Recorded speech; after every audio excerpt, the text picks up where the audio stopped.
যেমন একটা ভালো গান আমাদেরকে আবিষ্ট করে, আমাদেরকে ইমোশনাল করে তোলে, যেমন একটা ভালো ফিল্ম আমাদেরকে অনেক কিছু ভাবতে সাহায্য করে, আমাদেরকে একটা জোনের মধ্যে নিয়ে চলে যায়, তেমনি একটা ভালো ফটোগ্রাফ, একটা ভালো ছবি আমাদেরকে অনেক গল্প বলে, অনেক গল্প বলে, অনেক মানুষের গল্প বলে, অনেক সময়ের, অনেক পরিস্থিতির গল্প বলে। তেমনই একজন দক্ষ ফটোগ্রাফার যে এই গল্পগুলোকে বলতে পারে তার ফটোগ্রাফির সাহায্যে, অর্ক সাহা আজকে আমাদের সাথে ছবি আড্ডার এই পর্বতে উপস্থিত আছেন।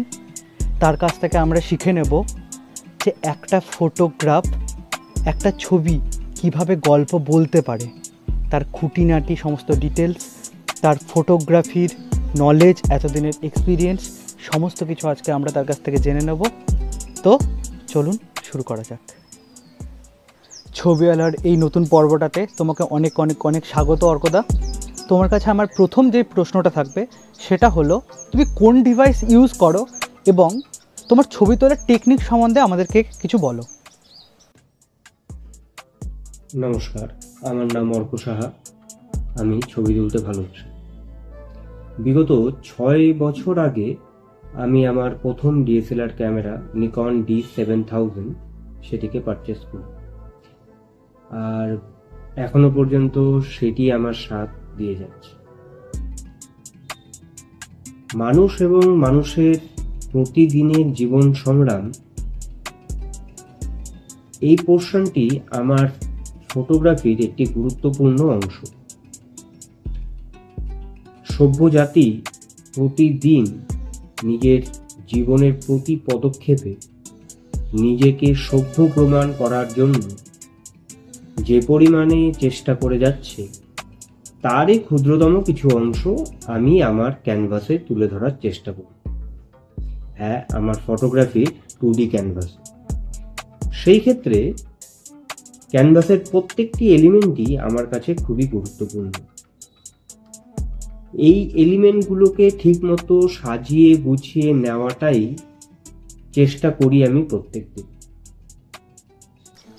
তোমার কাছে আরেকটা প্রশ্ন আছে, তুমি তোমার ছবির মাধ্যমে কি করে একটা দর্শকের মনকে এক জায়গায় স্থির করো, তোমার ছবির মধ্যে আকর্ষণ করো এবং তাকে নিজের গল্পের মধ্যে জড়িয়ে ফেলো? এক্ষেত্রে কাজে আসে কম্পোজিশন। আমার ছবির প্রধান চরিত্রকে ঘিরেই যখন গড়ে উঠবে গোটা চিত্রটা, তাই সেই প্রধান চরিত্রের অবস্থানটা আমার কাছে খুবই গুরুত্বপূর্ণ। Rule of third, golden point, visual triangle, leading line, frame within frame, এই সমস্ত ফটোগ্রাফির বেসিক গ্রামার, কম্পোজিশনের যে বেসিক গ্রামারগুলো হয়, সেগুলো আমার কাজকে অনেকটাই সোজা করে দেয়। সব থেকে মূল কথাটা হচ্ছে, সবসময় চেষ্টা করবে তোমার ভিউয়ার্সরা, তোমার দর্শকরা কতক্ষণ এবং কত মনোযোগ দিয়ে তোমার ছবির ওপর তাদের দৃষ্টি রেখে যাচ্ছে। সবসময় চেষ্টা করবে ভিউয়ার্সের নজর সেই তোমার ছবির মধ্যে থাকা প্রত্যেকটি এলিমেন্টকে ঘিরে যেন একটা লুপের সৃষ্টি করে। দর্শক যতক্ষণ তোমার ছবির পেছনে সময় ব্যতীত করবে, সেটি হবে সেই ছবির ক্ষেত্রে তোমার আসল অ্যাচিভমেন্ট। একটা ছবির ক্ষেত্রে রং, আলো, কম্পোজিশন, এই তিনটে তো খুব ইম্পর্টেন্ট হয়ে থাকে। তুমি এই তিনটে জিনিসকে নিজের স্টোরি টেলিংয়ের ক্ষেত্রে কীভাবে ব্যবহার করো সেটা যদি একটু বলো আমাদের। কোন ছবির মেজাজ কীরকম সেটি ডিপেন্ড করে ফটোগ্রাফির ওপর পড়া আলোর উপর। আলো ফটোগ্রাফিতে একটি খুবই গুরুত্বপূর্ণ অংশ। আমি তোমাদের এক্সাম্পল দিয়ে বলি, দুপুরে যে তীব্র গরম, তীব্র আলো থাকে, সেই আলোটা যেমন একটি সংগ্রামের প্রতীক, বিকেলের স্নিগ্ধ আলোই হয়ে যায় মমতা এবং যত্নের প্রতীক। এই আলোকে কাজে লাগিয়ে আমরা বিভিন্ন ফটোগ্রাফির মুড চেঞ্জ করতে পারি। এছাড়া ফটোগ্রাফিতে যে হিউম্যান এলিমেন্টগুলো আমি ব্যবহার করি, সেই হিউম্যান এলিমেন্টের এক্সপ্রেশন এবং সেই এক্সপ্রেশনের নিখুঁত টাইমিং, এই নিখুঁত টাইমিংয়ের ওপরই বেশিরভাগ মনোযোগটি থাকে আমার। অবশ্য সেই মনোযোগটি থাকে কম্পোজিশনকে মাথায় রেখে। আর একটা প্রশ্ন, সেটা শুধু তোমার জন্যই অ্যাপ্লিকেবল হবে, সেটা হলো তুমি যখন কোনো ছবি তোলার পর কি করে বুঝতে পারো যে তুমি যেটা বলতে চেয়েছিলে বা তুমি যেটা দর্শককে দেখাতে চেয়েছিলে সেই গল্পটাই তোমার ছবির মাধ্যমে প্রকাশিত হয়েছে? ঠিক ভুল কতটা করি জানি না, ভুলটাই হয় বেশিরভাগ সময়। আমিও প্রতিনিয়ত শিখছি, তাই ভুলটা আমারও হয়। কিন্তু ফটোগ্রাফি করি নিজের ভালো লাগা থেকে। ঠিক ভুলের হিসাবটা পরে আসে। দেশ বিদেশের বিভিন্ন লেজেন্ডারি ফটোগ্রাফার, বিভিন্ন ম্যাগাজিন, ফটোগ্রাফির বিভিন্ন বই, এসব দেখে আমি আমার আইডিয়াগুলোকে পোক্ত করি এবং নিজের ভুলকে সংশোধন করার চেষ্টা করি।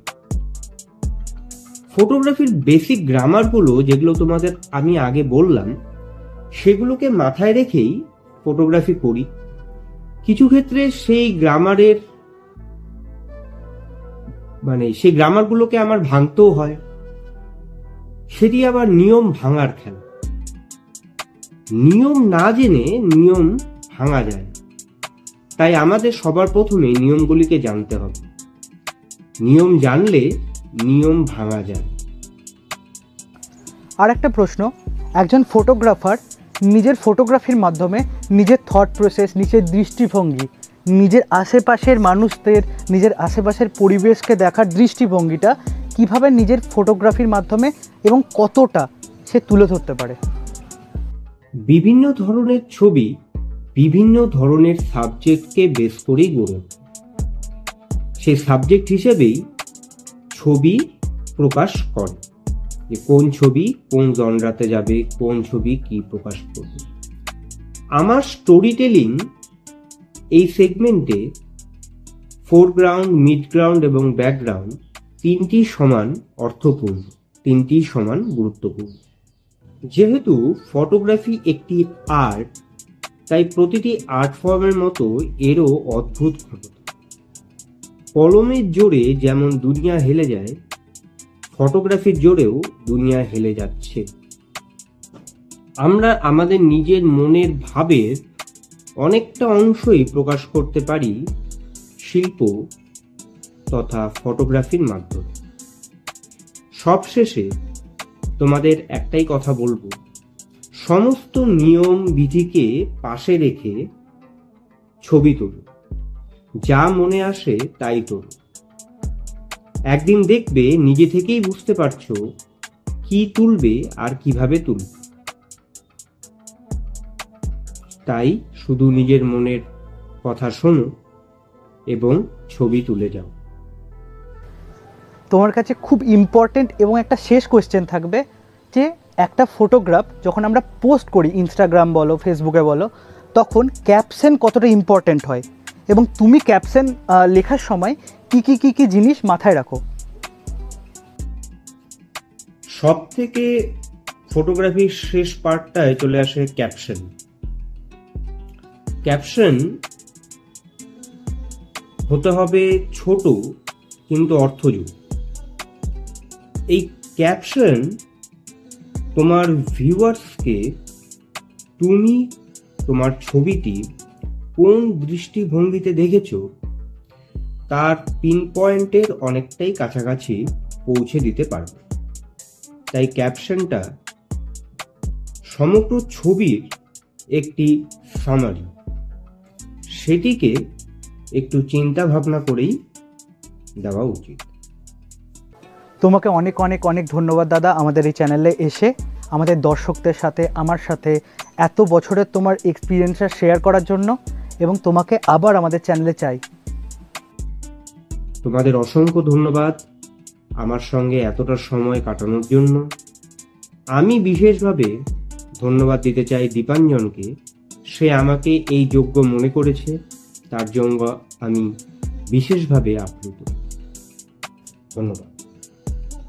আর আপনাদেরও অনেক অনেক অনেক ধন্যবাদ। এখন অবধি যদি ভিডিওটা দেখে থাকেন তাহলে দয়া করে চ্যানেলটা সাবস্ক্রাইব করে দেবেন, আর ভিডিওটাতে একটা লাইক করে যারা ফটোগ্রাফার বা যারা ফটোগ্রাফি শিখতে চায় তাদের সাথে এই ভিডিওটা শেয়ার করে দেবেন। বিদায়, আমি দীপ।